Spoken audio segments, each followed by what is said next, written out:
Today we have the great pleasure of being joined by Tana Ganeva. She is a freelance writer who has her own Substack. Her work can also be found in the Intercept, Rolling Stone, and Business Insider. Tana, thank you so much for joining us. Really appreciate it. Thank you for inviting me on. Absolutely, yeah. So, I predicted how this recall would go. Chesa Boudin, DA of San Francisco, recalled in a landslide vote this past week here. And I don't think too many people were very surprised by this. You wrote an article sort of digging a little bit deeper into the results of the race. But before we get into that, do you want to just sort of summarize for people who haven't followed this that closely what the impetus for this recall was, why it happened, and why it turned out the way it did? Yeah, so Chesa Boudin was elected in 2019. He took office in 2020, and almost immediately a recall effort against him was launched. It was backed by millionaires and billionaires. And I mean, it was kind of like, it was shockingly shameless. I mean, they floated stories to the media that were eventually picked up by the national media even, that tied him to crimes that were like prosecuted before he took office. They claimed that he had disbanded, a shoplifting task force when he actually hadn't. Eventually, they claimed that he didn't prosecute any, fentanyl dealers, and that was false as well. So yeah, it was just like a giant propaganda campaign of lies. And it was sort of powered by the sense that it was a conflation of crime with homelessness and disorder, right? Like, people on the street aren't necessarily committing crimes, but there was like this like general sense that was like turbocharged in this campaign that, like homelessness and crime had gotten out of control, and that Chesa Boudin was responsible for it, even though, and I cannot say this enough, violent crime fell during his tenure while it rose almost everywhere else because it was the pandemic. Yeah, so violent crime, I believe it was 22% fell during his tenure, either 22 or 19. There was an overall decrease in crime by about 20%. Certain property crimes did go up. Yeah. Even the property crimes, that's actually contested. I'm actually not sure because you really can't draw conclusions from statistics like in the current moment. But like some people do claim that even property crime didn't really go up during his tenure, and that was just like very much exaggerated. Well, you talk about the conflation of crime and homelessness. I mean, Russell lived in San Francisco for a while. I was actually born in San Francisco, lived there until I was about probably 5 or 6 months old, so I don't remember it very well. But my parents lived there for a while before they had me, and I have been back to visit. And, people always talk about homelessness in San Francisco as being an issue, just a lot of homelessness, how, the homeless sort of roam free, and that there's a drug problem with the homeless population. And I'm sure some of this does manifest in crime. But on the issue of homelessness, I just feel like a point that has to be made, and I think this is a good place to start the conversation, is that homelessness in the United States of America could be ended for $20 billion. For $20 billion, we could end homelessness in this country. That's the department, that's HUD putting out that number. That's not some kook website putting out that number. HUD says $20 billion to end homelessness in the entire country. San Francisco, as far as major cities go, is relatively small. It's about 875,000 people. Yeah. Which means if you do the math here, it is a vast overestimate to say that it would cost $1 billion to end homelessness in the city of San Francisco. You could end homelessness in San Francisco and take away all the problems that result from homelessness for far less than $1 billion. The state of California currently has a $97 billion budget surplus. So Really? For less than 1%... Surplus? $97 billion surplus as of May of this year. Okay, cool. $97 billion surplus. For less than 1% of the state's budget surplus, not of the state's budget, of the state's budget surplus, they could wipe out homelessness in San Francisco and solve all the problems, or at least not all the problems, but solve all problems relating to homelessness that they are now laying at the feet of this DA who they just voted to recall before trying any of that. Right. And that to me is the major story here. The major story here is this isn't even about ending crime. To me, this is really about a transference of guilt from people in these neoliberal hellhole cities like New York, LA, San Francisco, who have created a dystopian reality in which they have gotten very rich at the expense of the working class populations of these cities. And they have created all of this desperation and misery. And now they want to be sort of shielded from the guilt of having done that. And so, no, it's not our fault for ushering in this reality. It's these animals on the street need to be taken off the street and locked in a cage if they bother me. And to me, that's the dynamic at play. Yes, absolutely. I mean, yeah. I mean, that's it. Like, I think I recently read something about how Houston moved a large part of its homeless population into housing. And it's not like a perfect solution because I think it's temporary housing, which doesn't work. Like, people need permanent housing, but it's kind of shocking that San Francisco hasn't done that even, and New York City also hasn't done that, even as both places just like shovel cash into homelessness services and things like that, but like are never willing to take the jump into creating and providing permanent housing for unhoused people.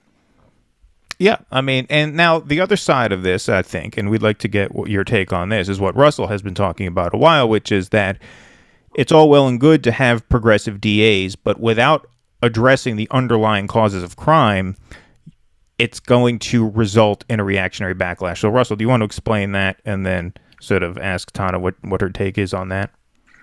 Yeah, I mean, at the height of the George Floyd protests and the defund the police, I said, okay, so I've seen this movie before, and it ended with Ronald Reagan. God. Because when you try to reform the criminal justice system, but you don't address the underlying economics that these crimes are coming out of, the crime is coming out of, you're just going to wind up getting a conservative backlash because you will get an explosion in crime. What if you take cops off the street, if you eliminate cash bail? Yeah. If you haven't given people homes to go to, if you haven't given them jobs to get, and then you just put them out on the street, yeah, they're going to commit crimes, and then the first reactionary to come along is going to get elected because now people are scared. Oh my God, they're letting everybody out of jail. It's chaos. It's crazy. They never question the system that put these people there, that put them in that position. All they know is that they're afraid to walk home at night. All they know is they're hearing gunshots. All they know is somebody got robbed on the next block. And then you wind up empowering a conservative movement. I mean, you could argue we've been living in that nightmare for 40 years.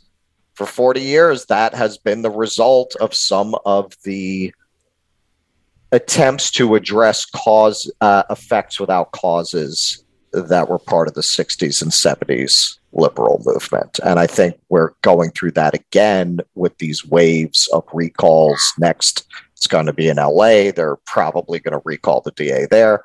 I think by trying to put the cart before the horse, we're going to wind up losing this entire movement. Can I contest two things? Sure. Of course. So first of all, obviously the recall against Chesa Boudin was successful, but in the actual like Democratic midterm, two super tough on crime people lost hilariously poorly. Michael Schellenberger, who I referred to as a ridiculous clown in all of my writing, and I stick to that. Okay, I'm sorry, because I don't know a lot about him. Where was he running? I'm sorry. So he was running for governor of California. Okay. And he never had any popular support, but he got on he was on the Bill Maher show. He was on Joe Rogan. Right. He was on like all the fucking like, oh, we're independent thinkers, Right. but really Right. we're just like asshole contrarians. Can I curse? Okay, whatever. I Of guess. course, yeah. On our show? Yeah. Yeah. Okay. So he got like a ton of attention, and like, not to stereotype, but I mean, basically his claim was that homelessness in San Francisco is caused by addiction. Mm-hmm. And his platform was like he tried to dress it up in progressive stuffs, but So he was running, just so I make this known Yeah, for the audience, he was running as a Democrat in a primary against Newsom. Yes, Yeah. I'm sorry. Yes. That's yeah, okay. he because was. yeah. But like his major platform was actually like forced institutionalization of homeless people suffering from drug misuse. Like he literally wanted to make people on the street either go to jail or go into forced rehab, which doesn't work. So like this piece of shit got like 4% of the vote, right? Mm-hmm. Mm-hmm. Another person that did not even remotely come close to winning was the DA of Sacramento, Anne Marie Schubert. She was a tough on crime prosecutor, but if you look at like the FBI UCR statistics, violent crime rose almost every single year that she was in office, while it fell, the 1 year that Boudin was in office. And like her campaign was basically like, Chesa Boudin is ruining California, I'm going to fix it. But, her record is atrocious. So both of these people lost, like embarrassingly. So that's like one point, which is that like the backlash manifests in things like the recalls. But when it comes to like people actually presenting their, democratic like choice for who they want to be in office, the tough on crime people really aren't that popular. So that's like one point. But you can't really extrapolate from that. I mean, we're living under Eric Adams here. Right. It's like in New York. Right. Exactly. So it's not like it plays out that way everywhere. It didn't play out that way here. But it's like, how do we communicate the fact We that elected a freaking cop. In the wake of George Floyd, we actually elected a cop. She was worried about cursing. She cursed, and then you go ahead and use a word like frickin'.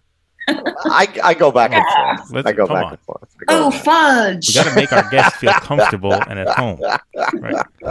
I mean, the thing about I had a second contention, but now I forgot it. The thing about Adams is that, violent crime in New York has gone up 40%. Well, exactly. This is the thing. Crime will not go down. Right. This is why I say it's not really about crime.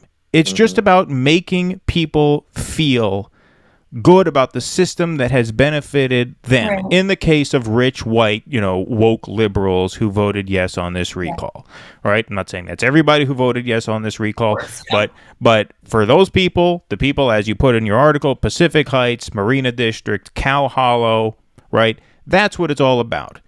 I mean, they have ushered in an era of such obscene inequality, and these major cities are the hotbeds of that. Yes. New York, we have it here. San Francisco, Los Angeles. Cities have become unaffordable, completely unaffordable for anyone who's not making six figures. And they did that. It was their political choices that created that. And now you have an immiserated underclass that they now want to transfer their guilt onto by saying, oh no, we have to get rid of these bad people who are breaking the windows of my car, right, who are shitting on the sidewalk, right, whatever, right? These are animals, they need to be dealt with.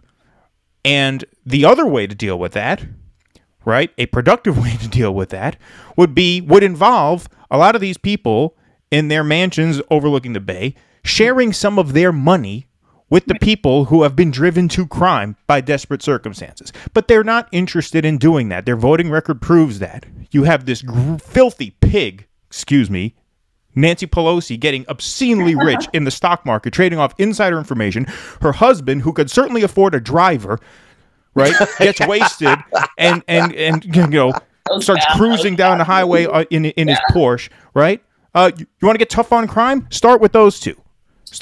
But no, they worship those two. They're the power couple of San Francisco. Shahid Buttar proposes real solutions. Almost nobody votes for him, right? And so if they're not willing to address these root causes, i.e. share some of their money with the poor people who they have made, miserable by gentrifying their city. And San Francisco is one of the worst offenders because these tech people, I'm telling you, I mean, I have a personal axe to grind because I work for a lot of the gig apps that they've, put in. These are inhuman, just sociopaths. They own that city right now. And if they're not willing to share some of their money to increase everybody's quality of life so that crime will then go down, then I'm sorry, fuck them and fuck their cars that are getting broken into. I don't care. I don't care. So first of all, I'm actually very skeptical of the whole people leaving notes on their cars. Don't break into my car. I haven't seen it, so maybe I'm wrong, but I think it's actually a bullshit propaganda thing. I just can't imagine that millions of people in San Francisco are leaving notes on their car. Most people in San Francisco don't have cars. If you have a car in San Francisco, your problem is not people breaking into it. Your problem is getting tickets because you forgot to move it during street cleaning. So that's one aspect. A lot of completely valid frustration does originate in the fact that the city spends massive amounts of money on homelessness, on fixing the crisis. But all that money, I mean, it's I might as well just be burning it right now. If I had $100, I would set it on fire right now, but I don't, so I won't. But you get the idea. The thing is that a lot of money goes into these services, but it doesn't accomplish anything because it's not housing. I think it's been proven over and over again that people, that unhoused people need houses. That's it. It's so fucking simple. It's worked in other places, but in San Francisco, it's just never gotten to that point. And it's, it's in part because of quote unquote progressive policies that place insane regulations on new developments and new housing. And I kind of wish that all the dickbag conservatives and liberals who are yelling at San Francisco for being too progressive, focus on the regulations that prevent new housing more than Chesa. Well, it's also from living there. It is cultural. It's when I left, and the way I would explain it to New Yorkers is, okay, so most of the country, the 60s was a thing that happened. Yeah. In San Francisco, it was a thing that never ended. It had a permanent impact on their culture that it did not in a lot of other places. Mm-hmm. And that manifested strangely because when you combine this with this kind of neoliberal economics, what you really end up with is libertarianism. That's really what that ends up adding up to. Mm-hmm. So yes, there was a certain lawlessness to San Francisco that was based in a kind of libertarian sensibility, not to interfere with anybody, people who were mentally ill and homeless and raving on the trolley were treated kind of like cows in India. It's right. Hands off. You don't touch that. But the result of that is, people shitting in the middle of the sidewalk and nobody doing anything about it. I think to blame the left is misplaced. San Francisco is the ultimate expression of the neoliberal sensibility. Yes. Hand out needles, but don't address drug addiction, right? Give people a blanket, but don't give them a house. Don't put them in jail, but leave them on the street. It's this fusion of it's a liberalism that really winds up being a libertarianism. It's kind of horseshoe theory thing where just you take it that far, you're a libertarian now. Okay, well, this person wants to shoot up on the sidewalk and die. I can't interfere in that. I can help. I can provide a needle exchange, but I can't interfere with this person's choice to drop dead on the sidewalk. decades of that in San Francisco combined with a brutal kind of capitalist regime. Yeah, I mean, San Francisco today, in a lot of ways, is a hellhole. It's a dystopian nightmare. No, it's not. Yeah, it is, though. I mean, in a lot of respects. It's not. I'm sorry. You should fit it. I'm sorry. Didn't mean to.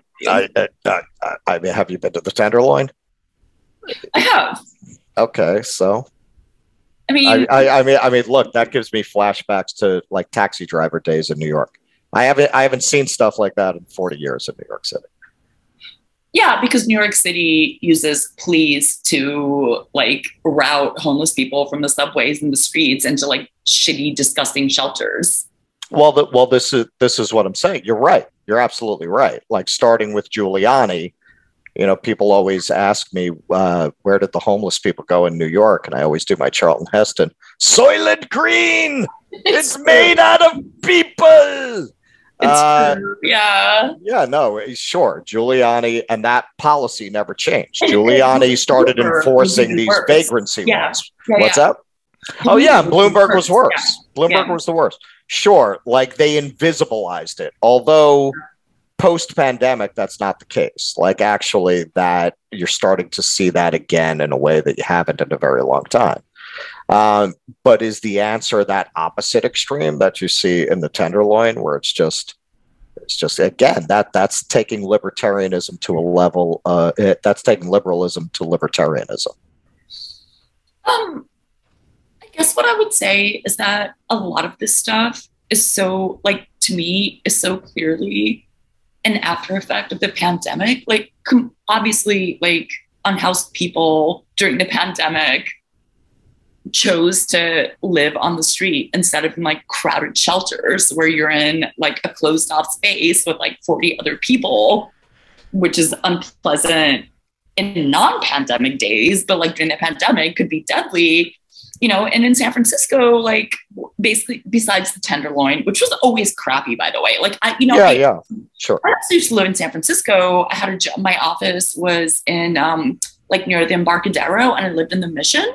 So I would just So I walked from work to home, and I would pass by the Tenderloin, and there would be like, you know, people misusing drugs, like possibly screaming at me, you know, shitting on stuff, whatever, and it was like. That was happening then too. But my point is that just like okay. But look, I always make this point. Like when I talk about New York, like, listen, would I rather live in 1977 New York? Absolutely. Of course. No doubt about it. I would take that in a heartbeat over this. But I understand that I'm not the average person. You know, I'm not for the average person, what you're describing is living in a hellhole. Now, that might not bother you, but for the average family walking around with their kids, it bothers them. That's not us, but that is most people. That is a major quality of life issue. Okay. I guess I would say that, yeah, about my blog post or whatever, like, you know, this narrative coalesced that it was just, you know, working class people of color who, you know, generated an organic revolution to oust Chesa.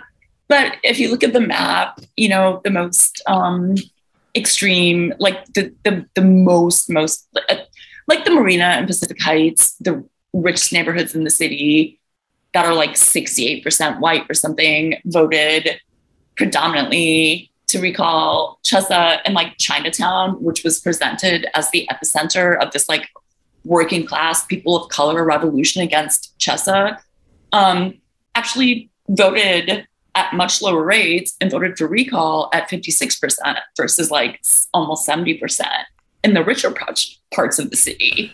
Sure. I mean, yeah, and that's, you know, that was actually next on my list of things that I wanted to ask you about, because, you know, it didn't seem like in your article you were saying that people of color voted no on the recall by majority. I mean, he lost in all areas, all across the board. I think you have a very similar thing. I mean, we mentioned Eric Adams earlier. You live here in New York. You know, he won that mayoral primary with a coalition of, yes, working class people of color and the rich, white, liberals who we've been talking about. It was a coalition of those groups. And one of the questions that I wanted to ask you is, what do you think the significance of these demographic breakdowns are? Because I always thought it was a red herring, and it was actually something that was very cynically used by neoliberals. For example, during the 2016 campaign, remember when Bill Clinton was called out about the 94 crime bill on stage, and he screamed at the guy, he said, "We were locking up people who were killing black people, and you say their lives matter. Well, if you say Black Lives Matter, we were locking up people who were killing the people whose lives you say matter." And oftentimes, they will tout the support that 1994 crime bill had amongst people of color. And they will say, well, we did a good thing by them because they were for it. And that's really just very manipulative. Yes. Because going back to what we said earlier, they're not offering to actually create a society that addresses poverty, misery, desperation, which are the root causes of crime.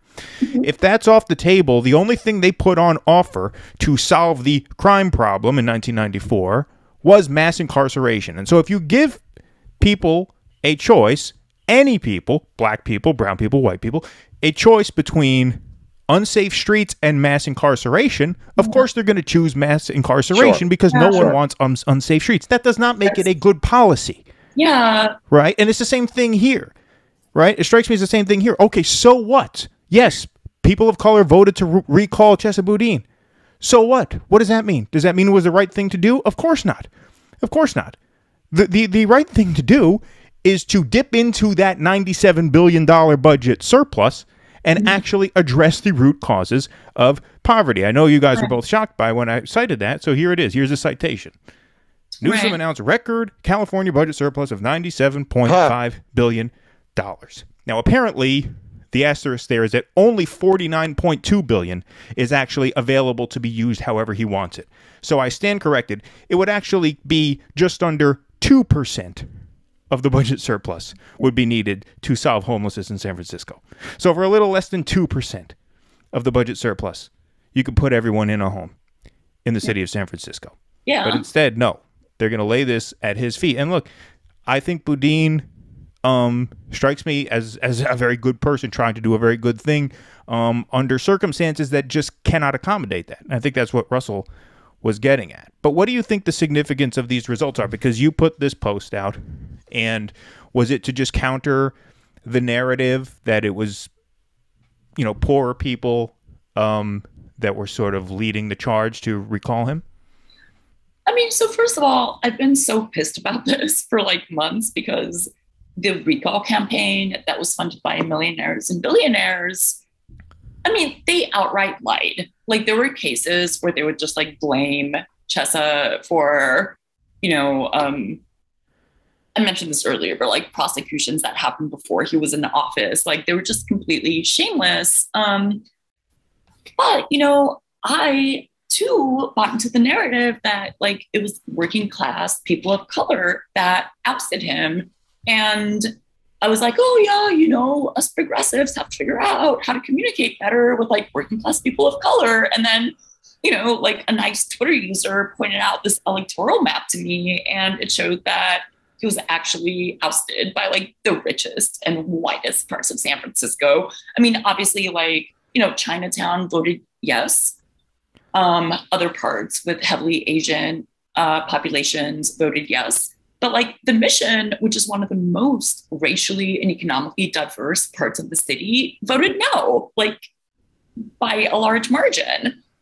A couple of other neighborhoods like Hayes Valley, Western Addition, which is like one of the only places in San Francisco where there are like African Americans. I mean, all these places voted against the recall. And it just pissed me off so much that the narrative that you saw emerge and, you know, like 35 articles in The Atlantic and like by Jonathan Chait in New York Magazine and even fucking, you know, like 95-year-old Peggy Noonan was like, oh, like the progressives rejected, like even liberal San Francisco. I'm sorry, I'm being ageist, guys, but like even like liberal San Francisco rejected progressive criminal justice. And it's like, they didn't. It was like a propaganda campaign that everybody ate up. And not to sound like conspiracy theorist, but I'm very curious about what the owners of the Atlantic had like so invested in this like fucking recall in San Francisco that they published literally like 4 articles.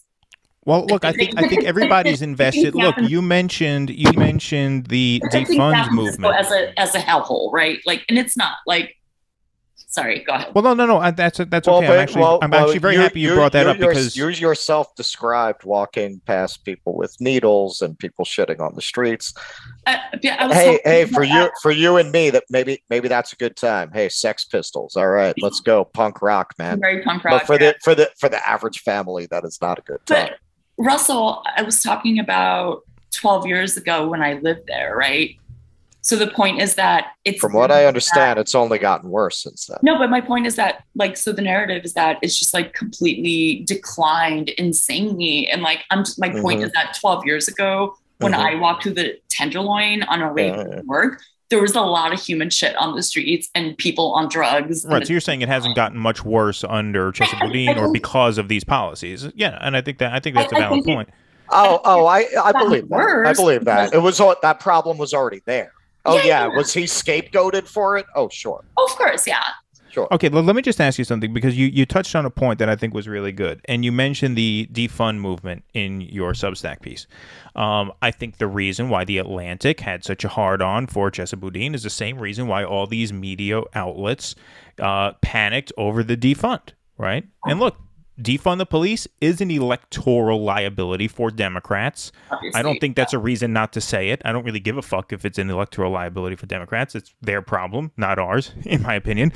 You make a good point here that if defunding cannot be used, if that is not on the table, then how do you actually hold police responsible, right? If you don't actually have that as a threat, right? In terms of like, response to misconduct, right? So I think, one of the reasons why the media panicked, or not so much panicked, but one of the reasons they piled on Chesa Boudin is the same reason they panicked over defund. Yeah, no, absolutely. I mean, the funny thing about all this actually is that like the San Francisco Police Department basically defunded itself. Like it stopped enforcing the law as like a hissy fit against Chesa. And well, didn't a lot of officers basically resign over the vaccination requirement too? Weren't there a lot of officers that refused to get vaccinated, and so they just ended up quitting? Right? Oh, actually, don't know. He said that. He brought that up in an interview because I listened to a few of Chesa's recalls. Yeah, interviews pre-recall. Yeah, right.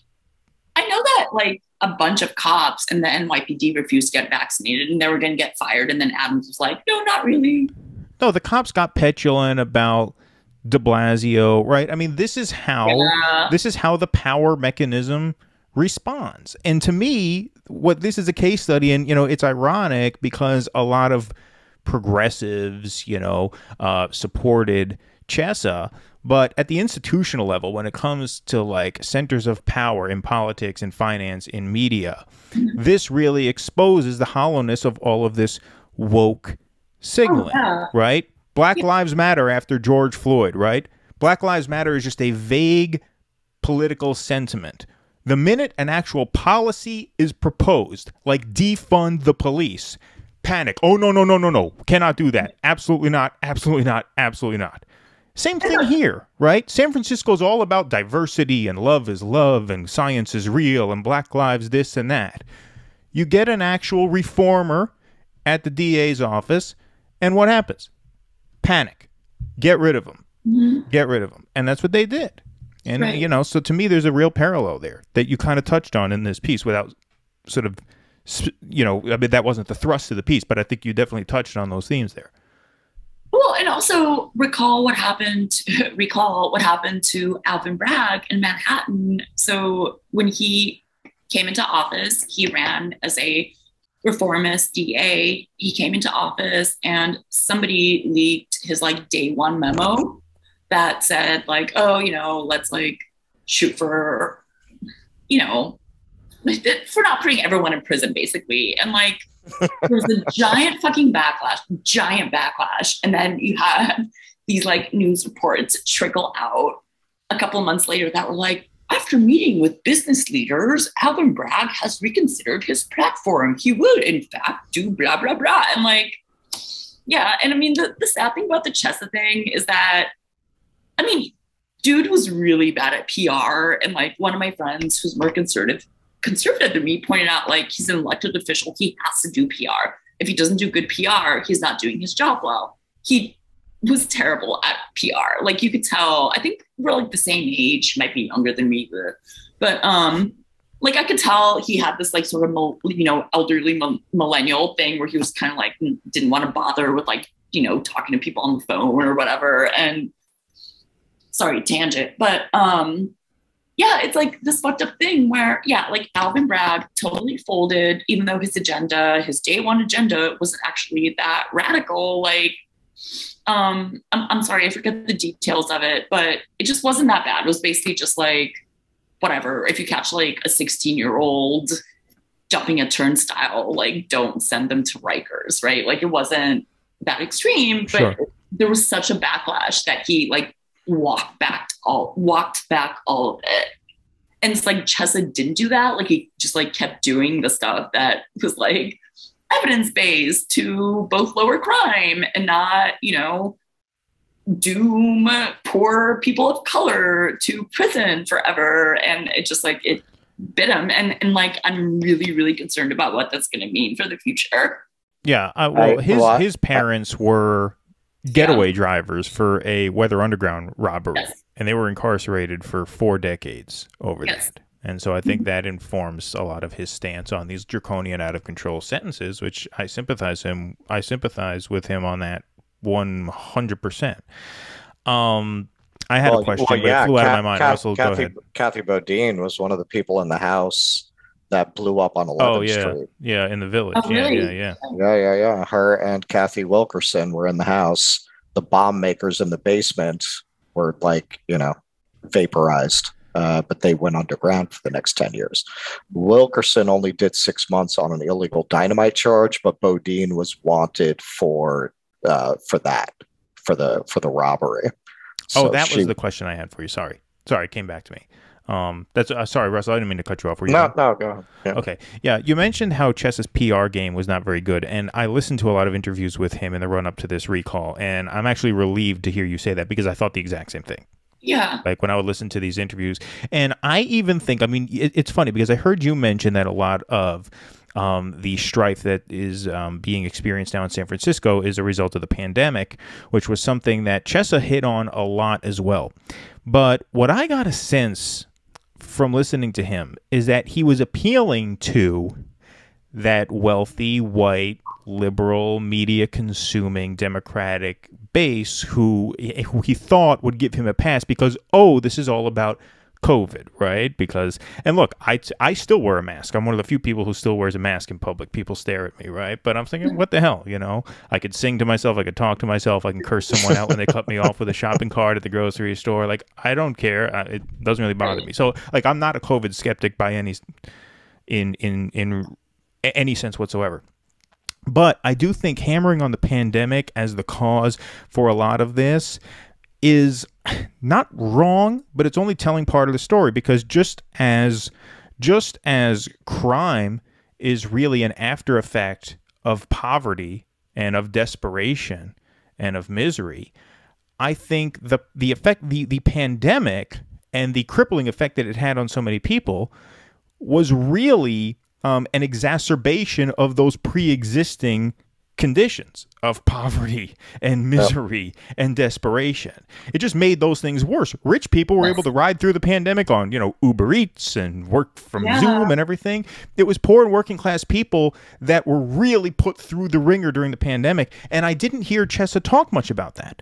And I think the reason he didn't talk much about that is because he's begging for votes from these fucking rich bastards who, at the end of the day, all they give a shit about is their car window not being smashed through. Right. And so this is just a structural problem that he had was you're in San Francisco running as a Democrat and you have to beg these scumbags for your vote when ultimately the second their material interests are remotely endangered, they'll turn on you. And that's what happened.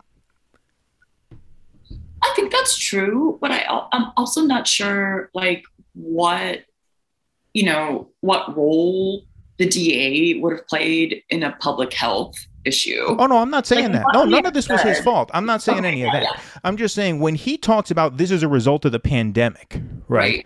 I think he was trying to appeal to wealthy white liberals who would sympathize with him on that. Okay. Because he knew they wouldn't sympathize with him on the real point, which is poverty. That's what I mean. Right. And that's what I think his messaging fell short. And I think he would have probably done better amongst poor people if he had hammered those bigger themes more, rather than just trying to blame this on COVID. Because, look, I worked in a warehouse during the holiday season during COVID, right?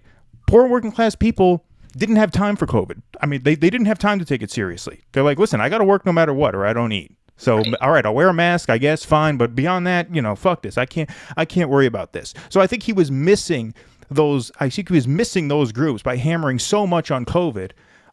When he was leaving some votes on the table in a sort of doomed effort to try and get the votes of the rich white, cow hollow people who were not going to vote for him anyway because they were afraid that their cars were going to get smashed. Right. That's what I mean. Right. That makes a lot of sense. Yeah. I mean, if you've noticed living in New York, it's interesting. Like post George Floyd, the police are not enforcing the law the way that they did. Like now, I see people just holding open the doors in the subway and jumping over turnstiles as a matter of course. I mean, that's fine. Yeah. Oh, yeah. I'm not. It's not keeping me up nights, but I can see the difference. Once when like you swipe and there's like a mishap and it doesn't catch and then you try to go through, it says just used. I jumped a turnstile because of that once. Yo, man, there were cops watching me on a camera from somewhere. They came out from behind a door to roust me. So there's definitely a major change in policing, even what you're seeing on the street. Washington Square Park, for a while there was a whole section there on the north side that became like a shooting gallery. And then they cleaned it up for a little while and now they're back. This was not going on pre-pandemic. There's definitely, I mean, it's partly what you're saying. It's the way the pandemic has exacerbated underlying social conditions. I think there is also a greater hesitancy on the part of police to go all Giuliani. Like basically we lived with the Giuliani legacy for decades. And now they seem to be pulling back on that somewhat, even with Adams as mayor. The police are not behaving the way that they did before. I mean, bad. I can't. Look, I live in Harlem, and until really that stopped under de Blasio. When I first moved here under Bloomberg as mayor, I would see African-American men in my neighborhood, working guys who are working in the buildings and stuff, getting thrown against the wall by the cops all the time. All the time, for no reason at all. So yeah, that's a good thing. Okay. I think, however, look, freaks like us are like, oh, the junkies in the park, right? They're cool. I think a lot of people don't react that way. And I think that tends to power a conservative backlash when they see things like that. And they say, it wasn't like this under Bloomberg. It wasn't like this under Giuliani. Right. We need Giuliani. I still hear it from people. Oh, Giuliani, he cleaned up the city. Often I hear that from people. I'm a tour guide. I hear that all the time. Oh yeah, because those sentiments, like Tana, you were talking about, The Atlantic ran all these anti-Chesa articles, right? I mean, those sentiments get picked up not just in right-wing media like Fox News, but in liberal outlets. Media. Absolutely. Yeah. And they always, if crime ticks up 0.5%. Exactly. We're going back to Fear City. Right. It's going to be 1975 again. They pull that card every time. They do pull that card every time. But like something that we should do to counter that narrative is that, for example, homelessness fucking exploded under Bloomberg because you know what that asshole did? Do you guys know? Well, I know he opened up Williamsburg to the luxury buildings. I know that. I mean, definitely that. But so the first thing he did, so he was like, when Bloomberg got into office, he was like, I will slash homelessness by 50%. But then like one of the first things he did was to cut homeless families' access to Section 8 housing because he was certain that poor people were pretending to be homeless to get apartments illegally. So he like cut that, the homelessness population shot up. He introduced a temporary housing subsidy called Advantage, which would run out after 2 years. And then, after it would run out, families would be homeless again because they couldn't afford New York rents. And then the dickbag in Albany, Andrew Cuomo, just like randomly decided to cut all state funding to the Advantage housing subsidy. And instead of having the city fund all of it, Bloomberg was like, no, I'm going to have a hissy fit and also get rid of it. So then all these families that had been getting a housing subsidy were just like thrown out into the street. Wasn't the city buying people's bus tickets out of town? And that too. Yeah. Bloomberg did that as well. Like, oh, go to Florida or whatever. Right. They were like, anywhere you want to go. Really? Just can't Wow. stay here. Yeah, exactly. Oh, yeah. You can go anywhere, but you can't stay here. Yeah. Yeah, right. Exactly. So I got one last question for you, just because we are New Yorkers here and you write on this topic a lot. I was going to just ask you what your thought. I mean, we touched on Eric Adams a little bit before, but like I said, I think there's a parallel between the recall of Chesa Boudin and the election of Eric Adams here in New York. So as a New Yorker, what are your impressions of him and how he sort of came to power and how that's going? Well, I believe in him because he believes in crystals. Oh, okay. That's a good answer. I didn't make this shit up. Like, he literally made a public comment where he was like, New York is special because it's like built on crystals. Well, I'm serious. Oh, he said it's built on crystals? I wish I had known this because I ambushed him at City Hall last week. And if I had known that, instead of asking about solitary confinement, I definitely would have asked about the crystals. Well, surely the magic of the crystals infused your body. And I mean, Eric Adams is like ridiculous. Like I find him like very entertaining. I think he's like charming as hell.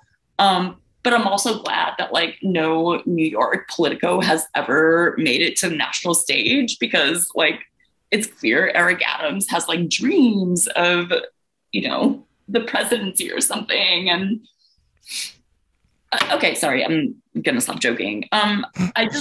He's incredibly charming. Like anytime I see a news article that's like Eric Adams did what, I click on it and I'm entertained by it. But his policy is terrible. Like violent crime in New York City is up 40% since he took office. And like obviously crime statistics are like, you can't really make grand assumptions based on like the immediacy of crime statistics, but I don't know, like he one of the things he did was relaunch the plainclothes unit, which is like basically the most abusive cops in the NYPD. Like even other NYPD cops hate them. Like they're just like very extremely abusive. It was supposed to be to take guns off the streets, but I mean, it's like once a month they're like, we took a gun off the street. Like, meanwhile they have so many, like such a like history of abuse of civilians. That did not in any way answer your question. I mean, I think Adams is a clown and like kind of dangerous. Yeah, no, I mean that's a fine answer. I definitely see a parallel to Joe Biden. He was like this accidental candidate that nobody wanted, right? Who had no real base of support, whose polling numbers completely collapsed the second he was elected. Oh yeah. Well, because like it's deeply unpopular. Yeah. Well, I think a lot of that has to do with, and I think whoever the next DA is in San Francisco is going to be deeply unpopular for the same reason, because they're not going to solve the problem, because you can't solve that problem. Please clap.